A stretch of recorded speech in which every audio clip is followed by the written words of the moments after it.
le podcast. Humains, demain. I'm here with Marc Roux from the French Transhumanist Association. He will be my co-host today, and we are receiving Kevin Warwick. I could say you're one of the most famous cyborg, but before we jump into the topic, maybe if you could introduce yourself, your background and your interest for our audience. Yeah, Kevin Warwick, and I'm emeritus professor now at both Reading, Coventry universities. My interest being cybernetics, but in particular the whole concept of a cyborg, partly looking at the possibilities of helping as far as medicine is concerned and treating different neurological issues, but also the whole possibility of enhancement, which I think is not one that generally gets looked at in a practical scenario. And I've carried out a series of experiments. Some people refer to them as the cyborg experiments, which is no problem, that's what they were. Cyborg being cybernetic organism, part human, part technology. So we're having implants myself to see what might be possible. Okay, and what first inspired you to pursue research at the intersection of neuroscience, engineering, artificial intelligence, and in this field of cybernetics? There's a whole range of things, but I think one thing stems back when I was just 6-7 years old. My father had agoraphobia, and he had it so bad he was just stuck in a room.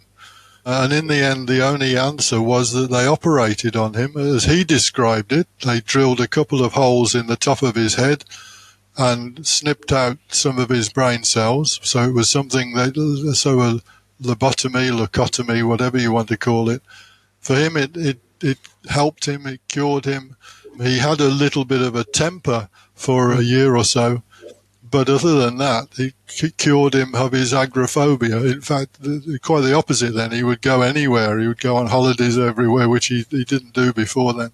So to see the changes in my father at first hand, just from what was a relatively small operation in a sense, how the human can be completely changed by just altering a few brain cells. I know there's some theoreticians talk about, or philosophers talk about, just taking a brain cell out and it doesn't make any difference to the brain. It is pure theoretical philosophy that I think in practice I saw was not the case. It completely altered my father. So the possibility of doing things like that, not only to assist people, but to give them abilities much more beyond what human abilities limit us with. Well, I didn't know this personal story. It's amazing. It's first to be told. Kevin, as far as I know, with your colleague Noel Shockey, you published an audiobook in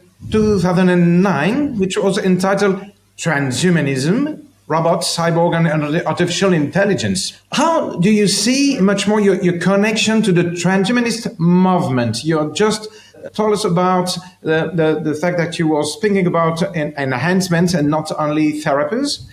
But what's the connection with the transhumanist movement, if they are? Yeah, I have to say, be honest about it. It's not something that I would say, yes, I am a member of this movement.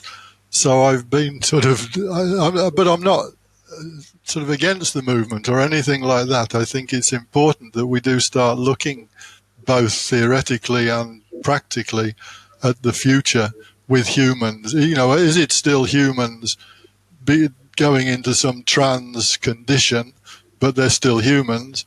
Or when you link up with technology in a pretty profound way, does that mean you're something different, like a cyborg or whatever? Are you still human is the question. So I haven't been against the movement by any means, and hello to anybody who's a member of it. Good for you. But it's not something that I've gone and I want membership of this or anything like that. So it's sort of a friendly relative, I guess. Okay. With your example, I mean, now in the 2002, you made this tremendous experiment with your wife, which consisted of connecting your nervous system to hers. I want to say, this kind of such an experiment have been replicated since then, and if so, by whom and what were the results?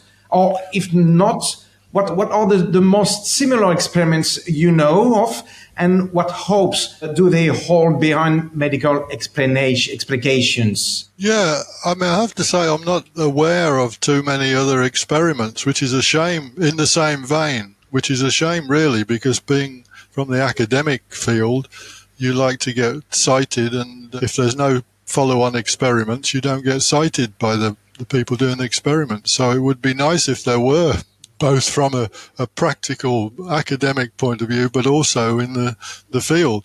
I mean, what we actually did, I had what's been referred to as a brain gate implant. 100 electrodes were fired into the nervous system in my left arm. So just quite near where the nerves come up. They're in the middle of the arm, so a bit more difficult to get to, but then they come up through the carpal tunnel and into the hand. And it was at that point there, just before the carpal tunnel, that the surgeons fired the 100 electrodes into my nervous system. And I was like that for just over 3 months for the experiment, which is what it was, a scientific experiment. One of the things we wanted to look at, I did anyway, was the communication possibilities, bidirectional. And my wife, she sort of was quite skeptical of what might come of it. And so she volunteered to be the other person to communicate with. She had for that experiment, she had 2 electrodes pushed into her nervous system from the outside. Quite painful, I have to say, for her. I had local anesthetic. She didn't, which was so brave woman. But it worked. So all that happened, when she closed her hand, my brain received a pulse via my nervous system, via the implant. And she went ding, ding, ding, and I had ding, ding, ding. And back the other way when I closed my hand.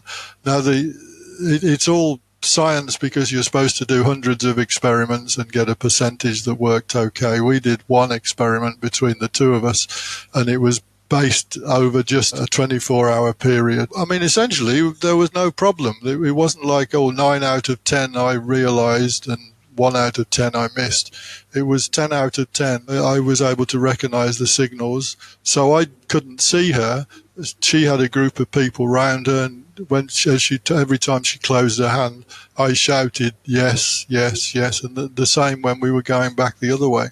So we were just looking at the possibilities, the very basic possibilities of communication between 2 human nervous systems.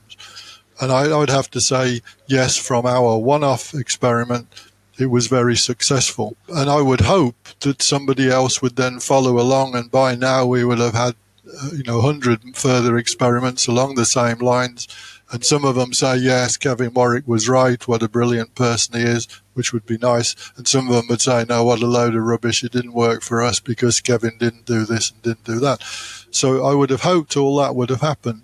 And so anybody listening into this, please do some experiments. I mean, under medical supervision, I think it's best, I have to say. We were purely under neurosurgeons were involved in putting the implant in my nervous system. There's a whole team of 4 of them. Again, for them, it was an experiment. This was before any of the brain gate had been used on anybody else. Now it's been used on a number of people, and Elon Musk's experiments as well. So there are related experiments, but not out there reported and following up in academic circles. So I'm probably not the best person to ask, because I don't know the answer to who has followed up and what others have been done. And do you have maybe a guess why there was no more attempt to replicate or to try to go further? And maybe you yourself, did you try to do other experiments that were related to this one, maybe with a different system, or to connect other parts of the body? I'm not sure, or to control things with your mind or something. Now, if I can answer the second question first, the other main experiments that I did, apart from the communication experiment, although for me that was the big one, because when you look at not just nervous system to nervous system, but brain to brain, if you get the same sort of figures, then we're all on a different world. It's starting to be thought communication, if you want to call it that, but it opens up a whole new way. And I believe I was a communications person. That was my job before I went into the academic world, and which is probably another part of the inspiration, seeing what's possible and what's not. And the whole way that communicating, simply basic telephone communication, has changed the world as we know is incredible. So stepping ahead with brain-to-brain communication, I would believe, yes, this will have a same transformative action to humans as we are. But the other experiments that we did, one was looking at sensory input. So again, with the same implant in my nervous system, we fed ultrasonic signals or signals from ultrasonic sensors. So simple pulses that were related to the distance to an object.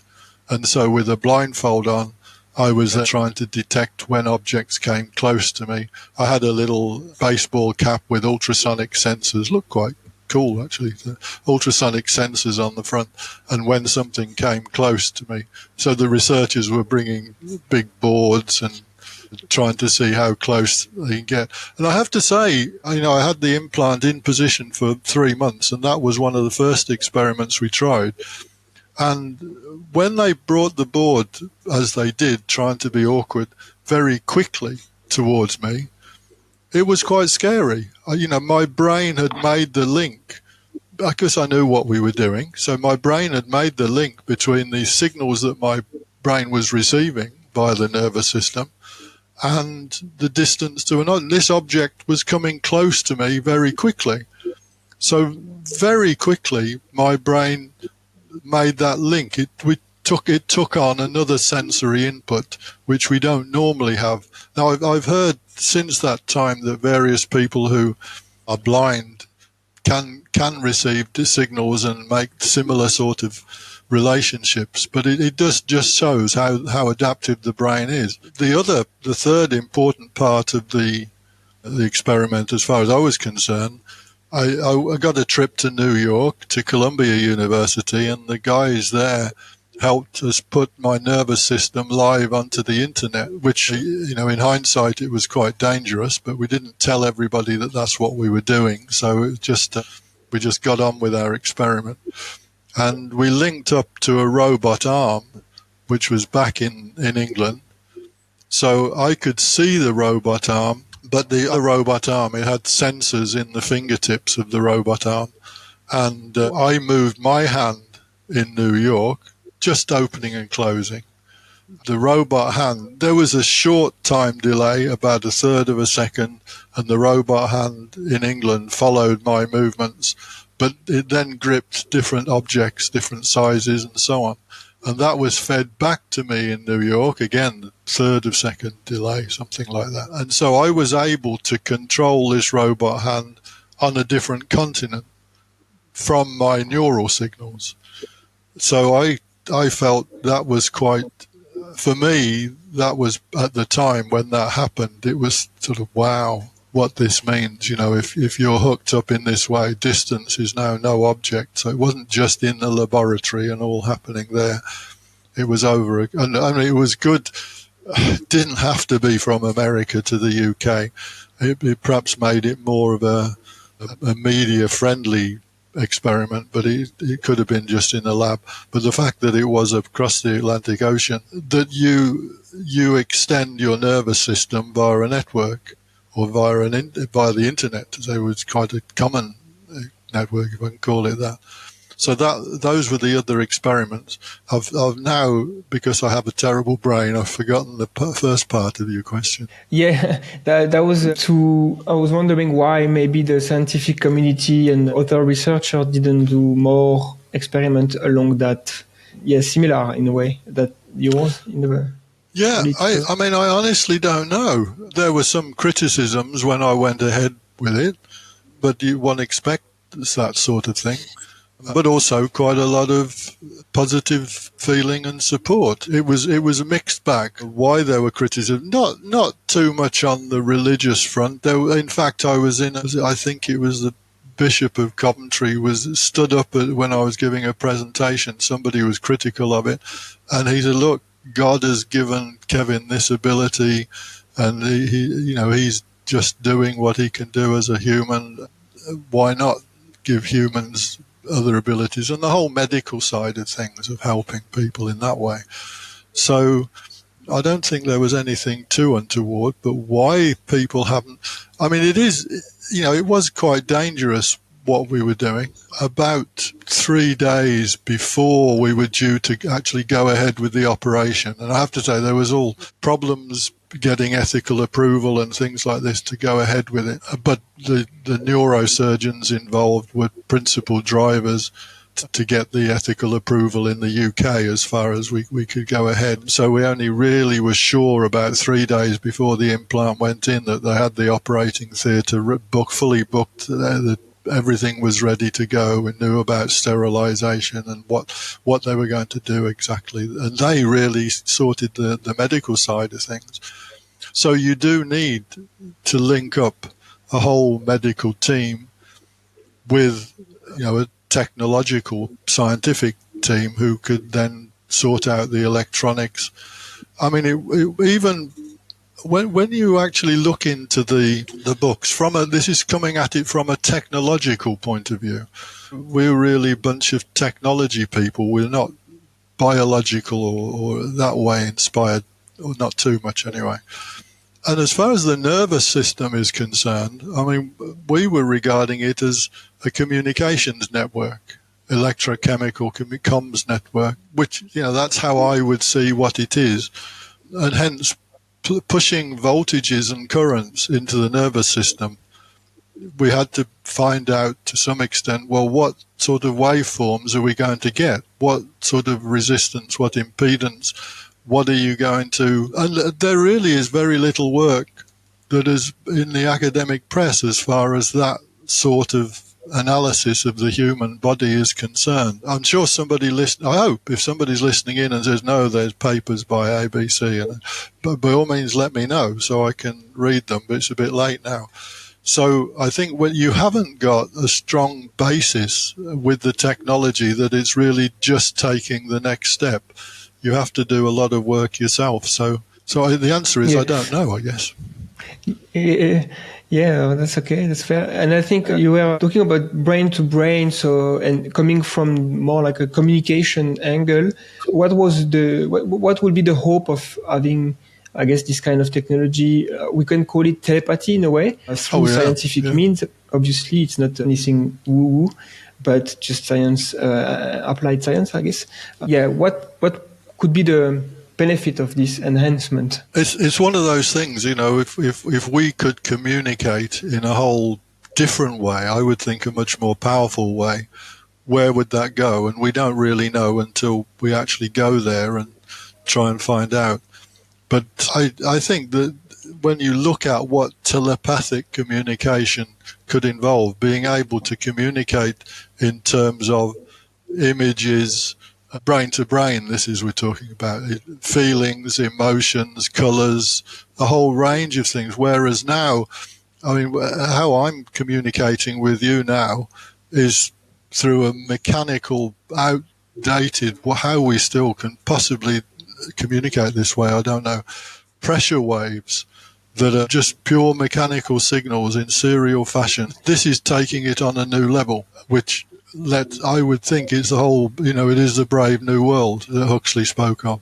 But where, it's just me from a scientific point of view with a feeling that this is going to be phenomenal when it takes off, in every sense, particularly commercial. So that has interested me, that there haven't been big commercial interests coming into it and saying, oh, let's put money in this, let's do some more experiments.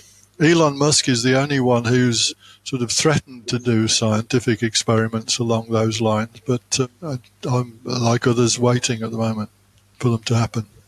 On this point, may I have a question about the importance of the use we have of symbols? I know some philosophers, for instance, were saying that telepathy won't be a good idea because we are obliged to communicate through symbols. That language are using words which are a symbolic point of view on the world. And that's a part of, I don't know, they are saying really or real humanity, the use of symbols. And if we was talking directly from brain to brain, that means that the symbol won't be the same, or maybe the symbol will vanish. An idea and a reflection about this criticism. Well, maybe they're right. Maybe they're right. We simply don't know. And they can say it from one point of view. I think this will be the case. I will say it from a different point of view, thinking it opens up all sorts of different ways. So we're not going to have that problem. But until the experiment is actually carried out, we should do it now. Instead of talking like we're doing now, we should go ahead with the experiment. And the three of us here involved with this interview, let's hook the three brains up and see if we have different symbolic understandings of certain things. Maybe it will cause a problem, but maybe we can learn to experience what somebody means when they say something. Is the person being friendly? Are they being stupid? Are they being aggressive? Are they, often we don't know that. And I think with some of the political leaders in the world who are trying to keep peace and understand each other at the moment, one feels that a lot of the misunderstandings are causing problems. Somebody thinks one way and somebody thinks the other, and they're not really on the same level. If they could communicate by thinking to each other, maybe they would be, or maybe they would understand each other a little bit more. So I think for those philosophers, they should join in. They should have implants. They should try the experiments to find out. Never mind just coming up with philosophical arguments as to how it's not going to work. Go ahead with it and say, "See, I was right," and fine. I will. I'm not going to. If you were right and it's not so good, and so be it. But evolution doesn't stop with humans. We can move on and. Yes, I absolutely agree. If I can say from my own reflection that those symbols, language symbols, just inscripts in brain patterns, and we have just not exactly the same pattern if we don't speak the same language. But as you say, as we are using translators, we can use something like telepathies just to try to exchange our symbols without such a great filter as on different languages. So maybe we can reach more harmony. Yeah, and I think the difficulties I would see in doing it are more, we will not need electrodes so that every neuron has its own electrode. I don't see that at all. We don't communicate in that way now, so I don't see why we should suddenly start communicating like that telepathically. But exactly how many neurons to get involved? But first we can just try just a few, just to get the basic principles and learn from that. And how many are involved and where are the best ones to use for receiving telepathic signals? I mean, maybe it could be via the auditory nerves, maybe not. Maybe other nerves it would be better. We were not, in the experiments, we're not using auditory nerve fibers at all. So maybe that's not the best route. But that's just down to experimentation, I feel. But the problem is when you're experimenting with the brain, it can be problematic. There are dangers associated. So, which is probably going back to the question of why hasn't anybody else done it? If you're an academic sitting in your office, it's much easier to come up with philosophical pronouncements as to why this or that can't work than it is to actually do the experiments to show that either maybe it can work or it can't work. I have in mind the example of Philip Kennedy and the experimentation. Oh, yeah. Himself, he was obliged to go to Belize, to make his experiments, and he put himself in a real danger.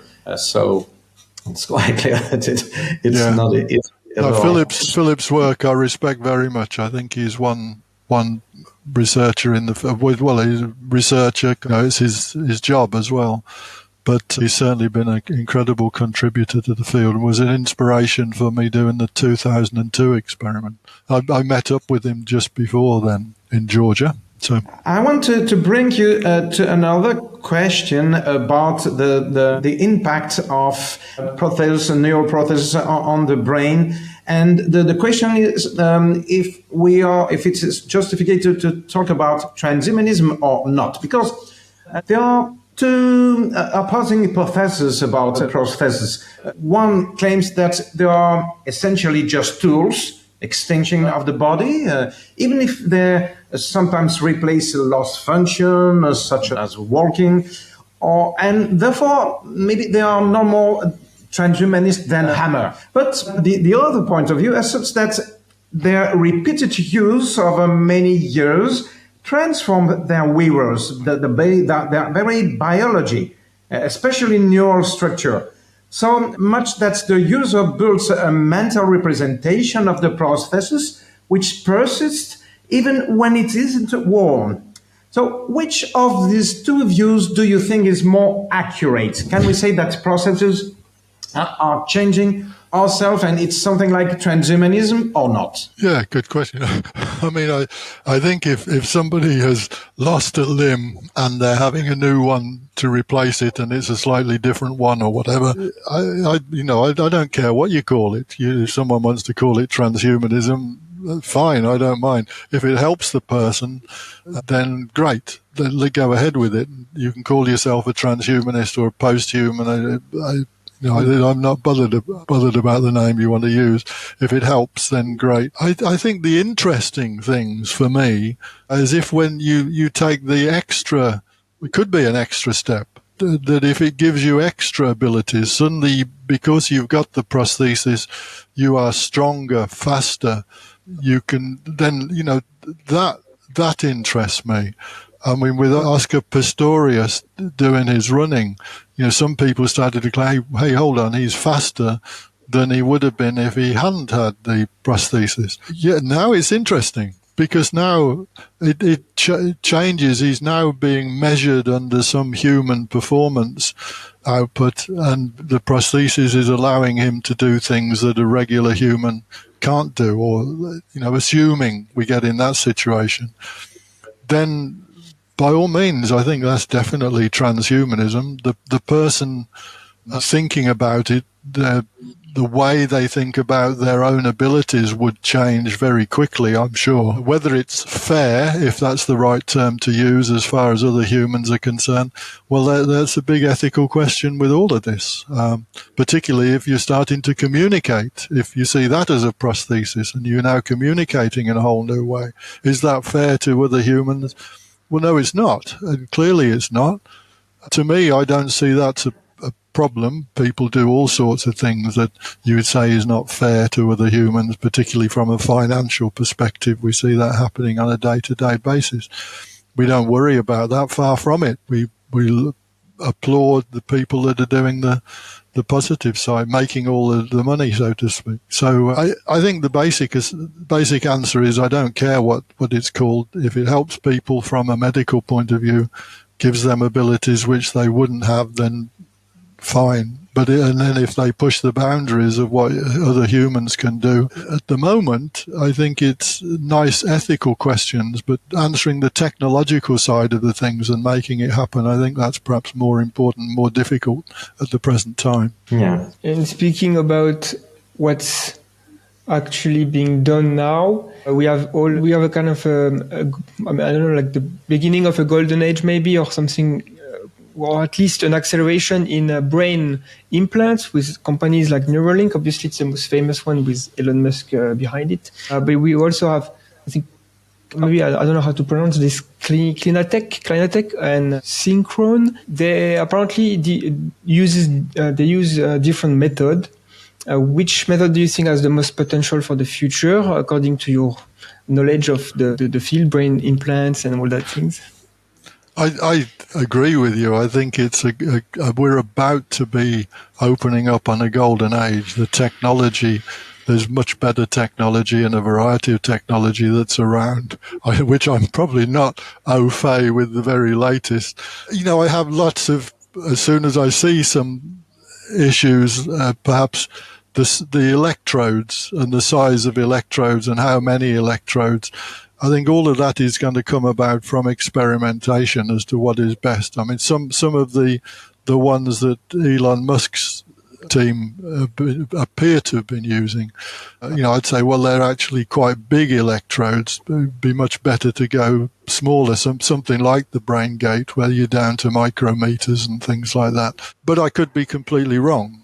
It might well be that if you modulate the signals coming in from bigger electrodes, you can differentiate and distinguish between very limited numbers of neurons, small groups, but maybe you don't need to go down to the individual neuron numbers and things like that, which the brain gate can do. There is an issue when something is invasive. The thing I had was invasive, and operating on the brain, if you don't need to, then there's not much of an argument to say you should. And any brain operation, you can get bleeds on the brain, you can get things go wrong, infections dropping in there where you don't want them. It becomes a whole different ball game, and obviously you need medical personnel to carry out those sort of things. Putting electrodes on the outside, clearly the signals dropping from the brain, it's the fourth root, or they drop, they fade away very quickly. So if you're trying to pick up signals from the human brain, the closer you get to the brain to put the electrodes, the better signals you get. So I'm not giving you a direct answer. This is what I think is the dream ticket or whatever. I think we're at the stage where it is a golden age, but we really need experimentation to go on, and for one team to say, look, we were able to get these results for this type of person. If it is purely on the medical point of view, and I suspect a lot of the experiments and work initially will be more helping people who have a problem of one kind or another. But just on that front, I think there are so many neurological issues that potentially can be tackled electronically that we haven't even dabbled with at the moment. Schizophrenia being a prime one. Something like Parkinson's disease, for one reason or another, there is quite a bit of work and people can benefit to some extent from that now. But it'd be nice to see more work there. So I think even on the medical side of things, there's a lot of research that needs to go on to see what people can be, or which people can be treated and which people can be helped in different ways with neurological problems. But we know very little about all neurological problems, what signals mean and so on at the present time. You have no opinion the difference between the technology used by Neuralink, or in France Clinatech in the part, which is with direct implants, you have to open the skull, etc., and the technique proposed by Synchron with its stentrode implant, which is coming with a stent in the main vascularization, and so they haven't to open the skull, and the electrode are just inside the vascularization. But because we have a lot of promotion by Neuralinks, Elon Musk through Neuralinks, but Synchron, it's very much more, how to say, discreet. The media almost never talk about the system proposed by Stentrode, by Synchron. So what do you think about this difference, if you have an idea? Well, I think it is what I was saying about where exactly the electrodes are positioned, how many electrodes do you need for what you're trying to do. And if you don't need to, if you can put electrodes on the outside of the brain, which we do get quite a lot of research in different universities where the electrodes are outside, but you have very limited results in reality. As the possibility of, I'm thinking about turning this vehicle to the right, and with electrodes on the outside, you might get 7 times out of 10 you link the signals together, and 3 times out of 10 you don't. It's not good enough for someone driving down the motorway, or even driving in their backyard, never mind down the motorway. Whereas when you get closer to the brain itself, then you getting better signals, but this is at the expense of having opened the brain up, that you're giving the potential for infections to sneak in, or for bleeding on the brain, or other problems in disturbing the signals in a different way. And you really need to know where you're connecting up to. With the Neuralink in particular, from the figures I've seen, I worry that the electrodes are too big, but this is me coming just from a technical point of view, that you're not going to get good results unless you make the electrodes a lot smaller, or to be able to differentiate signals to a much greater number, if that's the right way of fusing it. So I do have opinions, but at the moment I think it's open house for different experiments, and it would be good if the media did some sort of helpful analysis of the different techniques that are there and the different products that are on the market. But at the moment, it's still difficult to know exactly which products have which capabilities and which don't have which capabilities. Mm. So I don't want to say yes, Elon Musk is brilliant.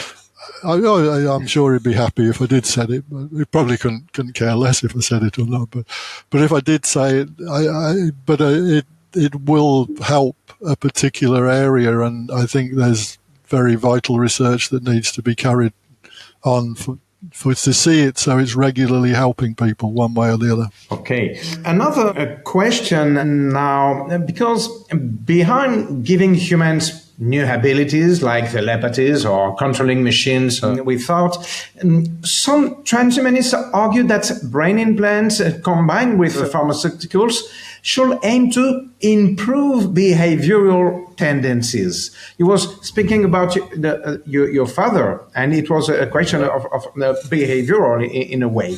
But we can thinking about other kind of behavior like aggression or empathy or lack thereof, and even the capacity for happiness or depression. What do you think of this? Is this a promise of human flourishing or of enslavement? Well, obviously it's both, and this is where the philosophers, I think, can come into their own and say which is good and which is bad. Clearly, at the moment, we use chemicals, drugs of one kind or another, to alter behaviors of the kind that you're talking about, the whole range there, to make us happy, to make us more relaxed, whatever it happens to be. I'm sure we all, the three of us here talking, use different ones, and even aspirins to reduce pain or whatever it happens to be. And I have to say, it was one of the things the surgeons wanted to look at in the experiment we did. What are the possibilities of applying electrical signals to the nervous system to reduce any painful feelings? I don't know that it was one that we actually tackled in the end, but it was one of the things that the doctors were obviously, electronic medication, I guess, is the whole field that you're talking about, rather than chemicals. And I guess my feeling is there's a lot that we can benefit from, giving the positive spin on it now, that if it is electronic signals applied to the nervous system, applied to the brain, can be much more specific. When you take chemicals, you're affecting a whole load of other things. The electronics could be potentially very to the point that you want to address. If it is pain, they could be very specific in just getting rid of that pain. You don't need to walk around like a zombie in order to get rid of a feeling of pain. So I think there's lots of positives there, the whole concept in that case of electronic medicine. But as you've pointed out, it could then, as with all of this, could be taken further. To some extent, you feel, yes, there are potential positives, but it starts to be questionable, just as it is with ECT and treatments along those lines even now. So some people, and I think it is something from a societal point of view. I'm sure the philosophers in the world or any listening in, but I think we're getting to the stage where these sort of issues need to be addressed from a human society point of view in different societies around the world. Is it a good thing? Is it a bad thing? Because there is potential for them being what we could now hear as being good guys, we could say this is misuse, but other people might see it as a not just medical but political thing to do. So I think I would agree with you in thinking there are potential negative aspects, but at the moment I feel we've got a lot of research that we need to do before we can find out the good points and bad points. Sure. For me, the thinking is that for the while, I'm afraid that in the progress in the human civilization in general, there are some things we never be able to do. And I'm wondering if this kind of a technology maybe are the only solution we can have to improve something, some certain thing like empathy, for instance. And I have the intuition that it could be so important. So I think that it could be worth to take the risk, even if there are some big risk.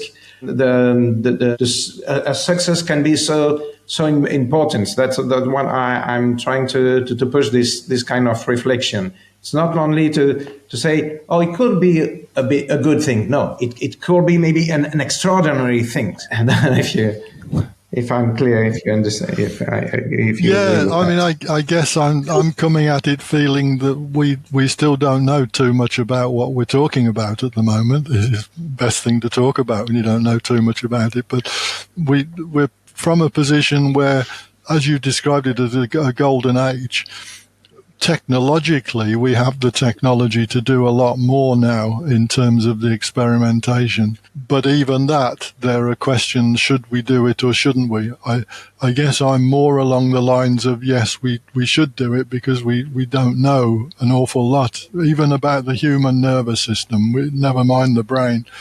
We don't know a lot about it, how it does under these conditions, what sort of signals to apply, what not, and so on.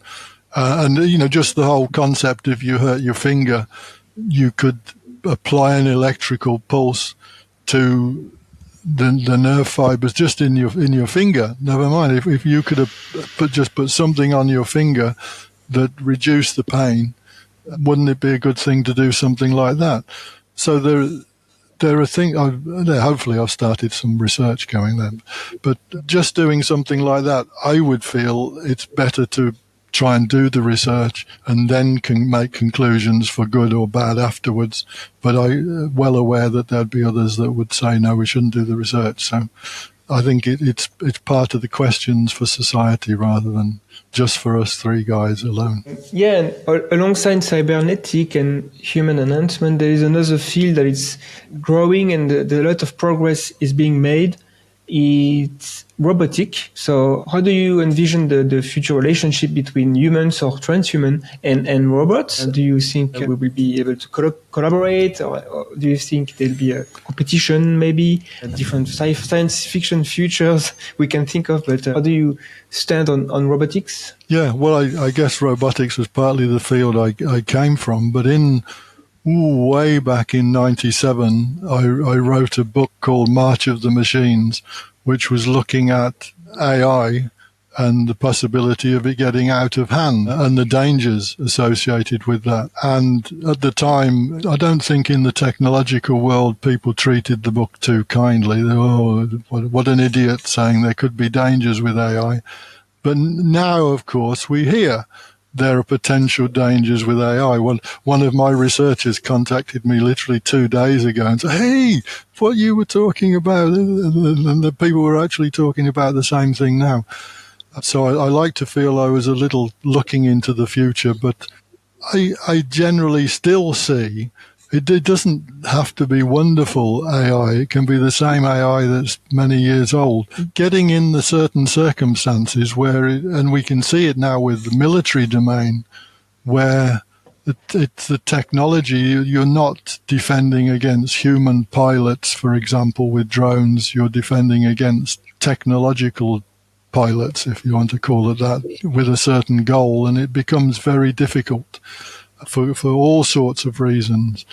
And I still see that as a potential threat, the danger of giving in, handing over control because of the advantages to an artificial intelligent network is true. It's like the Terminator scenario in a slightly different, not with Arnold Schwarzenegger involved, but doesn't need Arnold Schwarzenegger. You don't need things like that.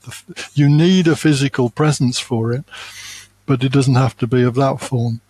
So I do see that as a potential threat, that we just hand over too much control. I haven't been aware yet of openly admitted deaths and the realities of that sort of world coming about in a small scale, but maybe it won't happen that way. Maybe somebody somewhere will go too far and it's all a bit too late. So there we go. Worries about it. So why am I still working in the field? Well, again, it's this, I think we do need to do the research and see, will such a problem, and in what circumstances would such a problem cause big scale issues for humanity. But we can see that there are big positives when it takes over control and command. For many reasoning, because humans are not nice people sometimes. Yeah. I want to add a question on this. We were talking about brain-machine interfaces and the impact on the one on the other, and now we're talking about robotics.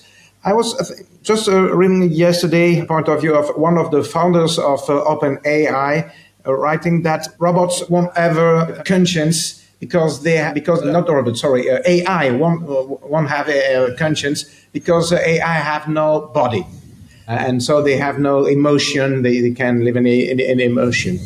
But with robotics, we can now imagine that maybe AI will have a kind of body and an interface with the real world. Have you an opinion on that? Could it be possible to emerge a conscience from an AI through a robotics body? Oh, very much so. But it might be of a different type of conscience to that we have.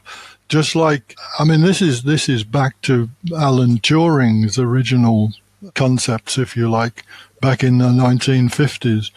The technology, particularly in artificial intelligence, is of a different form to human intelligence, and because of that it's got ways in which it's perhaps not as good as the human brain, but ways in which it's much better than the human brain in terms of speed of operation, in terms of potential accuracy, and so on and so forth. But it's the dangers that arise from that difference. For some philosopher or technologist to say we don't have to worry about it because it's different to us is absolutely stupid, and it's people like that I think should be taken out of the equation when we're considering this. Is because of the differences that we do have to worry about it. And it's just like, I'm not suggesting that there are, but if there is life elsewhere in the universe, if we are now associated with it in some way, maybe we have some creatures from outer space come to Earth, that's going to be a dangerous scenario for us, because we can't do anything like that at the moment. We've only been to the moon, and we haven't been back. There's only about 10 people ever been to the moon, never mind get out of our galaxy. So if we had a life from other planets, it would outperform ours, and it would be, I think, a dangerous scenario. What we would do about it, I don't know. So it's a bit like that with AI, saying because it's different to us, therefore we don't need to worry about it too much. We can switch it off, or whatever it happens to be. Yeah, probably trying to switch it off, and it doesn't let you switch it off. It gives us a different scenario, which is dangerous. So you will be the opinion to have a pause on AI and to don't try to reach any super intelligence now, or do you think that is a bad doomer and we can be optimistic on capacity of control this evolution? It's a very good question. There is an argument that says it's probably best not to send signals out into space in case somebody listens in and says, hey, hold on a minute, yeah, that's where they are on Earth. It might be best if we just stay quiet and at the moment until our technology is a little bit better and we can defend ourselves a bit better. I think we probably do need a bit more global thinking I mean, personally, I do find it strange. We're talking here about big issues for humanity, whether it be from the use of technology, from the use of upgrading humans in the way we think and communicate and so on, but also using artificial intelligence that has been put together by humans. And we should be thinking of it in a global way. Having fighting going on between little smaller elements in the world, different countries, and I think is so backward feeling just from what conversation going on now.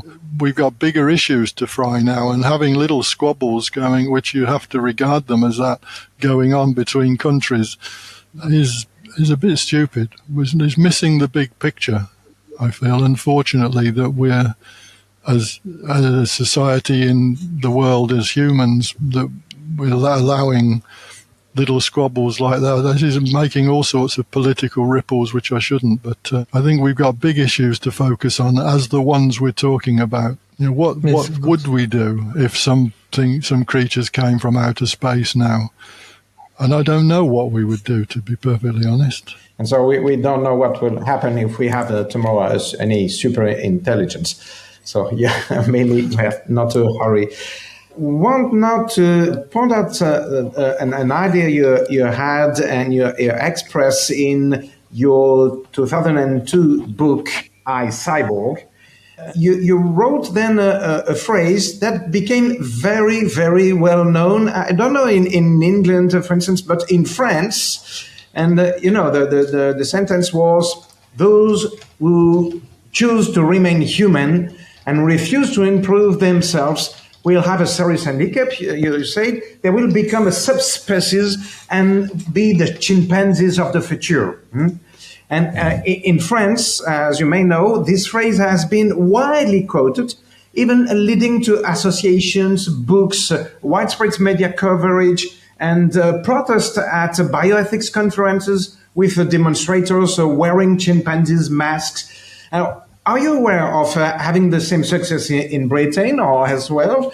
And how do you perceive such reactions? How do you link this idea you was talking about, the need to improve yourself, and what we was talking about, the danger for any alien or any super intelligence? I have to say I haven't been aware of it in the UK, as is nice to say in France. Thanks for the feedback there. But it's a natural conclusion, I guess. I'm sort of suggesting very strongly we should go ahead with the research and find out. But if we find out, yes, we can communicate brain to brain, then I can see how powerful that can be. So it's a purely natural conclusion from Nietzschean philosophy, I guess. So it's from not my own original ideas by any means. But Nietzsche certainly talked of the, I don't know what you want to call it, superhuman nowadays, but which people now look at as one aspect of post-humanity rather than transhuman, but some transhumanists look at it in the same light. I mean, if it is, as I would see it, as being part human and part technology, there is a large human element there.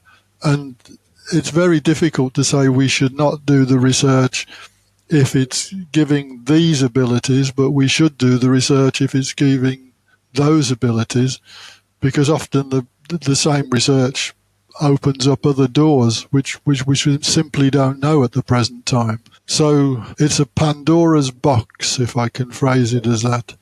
And I'm always somebody who would look into the box and make my conclusions rather than keep the box closed. So we'll reach 1 hour, so it's almost the end. I have one more question, maybe to conclude this fascinating conversation. If we think about the future, what ongoing project excites you, or things that you'd like to see more in the near future? Any breakthrough or anything like that in the field of science, technology, what we've been talking about? Yeah, well, I think most definitely neurological illnesses. With Parkinson's disease, there's been some very good results lately, which has broadened the class of people that can benefit from again, it's the electronic stimulation. I would love to see more of that. Let's get more people working in that field, not just for Parkinson's disease, but to spread it for other problems, neurological problems. It's a great shame when you see anybody suffering from issues along those lines, when you feel surely by now we should be able to help such people. And as I was saying, maybe going into schizophrenia, I would love to see some initial results. If we can stimulate somebody's brain electronically in these points, then we can start to tackle schizophrenia, because it's something that affects a lot of people, but it also affects the families around the people. I think it's not just the one person, it's much broader. But I guess I would love there be more experiments linking brains to brain. So okay, well, maybe the next time we have a conversation, we will be by brain to brain. That'd be great. Yeah, good one, mate. If we can try the first one like this, that would be superb. Okay. As long as somebody didn't start controlling our thoughts, I guess.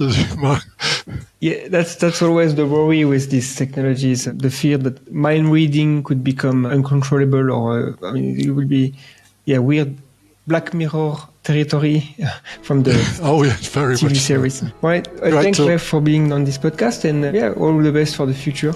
Cheers. Thank you very much. Thanks, Mark. Thanks for the invitation.